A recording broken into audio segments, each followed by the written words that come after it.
द्वापर युग में पांडव वनवासी का जीवन जी रहे थे और महाकपटी दुर्योधन हस्तिनापुर में एक राजविलासी जीवन जी रहा था। एक दिन महर्षि दुर्वासा अपने शिष्यों के साथ हस्तिनापुर अतिथि बनकर पधारे थे। दुर्योधन ने काफ़ी अच्छी तरह से उनका आतिथ्य किया।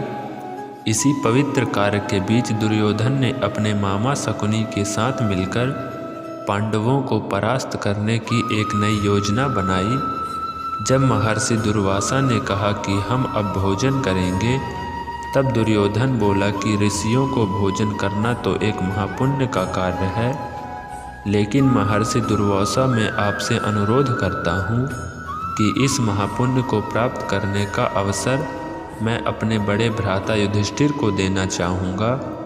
इतना कहकर दुर्योधन ने महर्षि दुर्वासा को अपने शिष्यों को नज़दीक के वन में बसे युधिष्ठिर की कुटिया में भोजन करने के लिए भेज दिया, क्योंकि वह जानता था कि दोपहर के उस समय पांडव द्रौपदी सहित खाना खा चुके होंगे और कुटिया में अन्न शेष नहीं होगा। कुछ ही समय में महर्षि दुर्वासा अपने शिष्यों के साथ पांडवों की कुटिया के सामने थे। वहाँ युधिष्ठिर ने उनका बड़े आदर के साथ स्वागत किया। महर्षि दुर्वासा ने युधिष्ठिर को दुर्योधन के साथ हुआ अपना वार्तालाप बता दिया और कहा कि मैं और मेरे शिष्य स्नान के पश्चात भोजन ग्रहण करेंगे। इतना कहकर वह सभी ऋषिगण स्नान करने के लिए नदी पर चले गए। धर्मराज युधिष्ठिर ने यह बात तुरंत जाकर द्रौपदी को बताई। द्रौपदी ने कहा, इस वक्त तो हमारे पास कुछ भी भोजन शेष नहीं है। द्रौपदी का दिल यह सोचकर घबराने लगा, अगर ऋषियों को भोजन नहीं कराया तो उन्हें महर्षि दुर्वासा के क्रोध और शाप का पात्र बनना पड़ेगा। उस कठिन घड़ी में द्रौपदी अपने मित्र सखा कृष्ण को याद करने लगी। उसी वक्त लीलाधर कृष्ण ने द्रौपदी की कुटिया के अंदर प्रवेश किया। उन्हें देखते ही द्रौपदी उनके पास दौड़ती हुई गई और उन्हें अभिवादन करने की अपनी समस्या बताने लगी। कृष्ण ने कहा, द्रौपदी तुम्हारी समस्या तो कुछ समय के लिए भूल जाओ और पहले मुझे कुछ खाने को दो, मुझे बड़ी जोरों की भूख लगी है।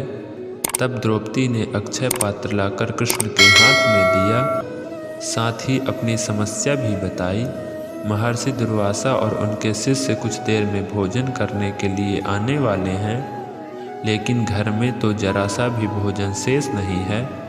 द्रौपदी की बात सुनकर कृष्ण मुस्कुराए और पात्र में देखने लगे। उस पात्र में चावल का सिर्फ एक दाना बचा था। वह देखकर भगवान कृष्ण बोले, ये क्या, इसमें तो बहुत खाना बचा है।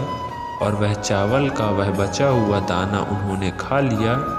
इधर कृष्ण के चावल का दाना खाते ही उधर स्नान करके नदी से बाहर निकले महर्षि दुर्वासा और उनके शिष्यों का पेट भर गया और उन्होंने डकारें आने लगी और वह युधिष्ठिर की कुटिया की ओर जाने के बजाय अपनी यात्रा के लिए प्रस्थान कर गए।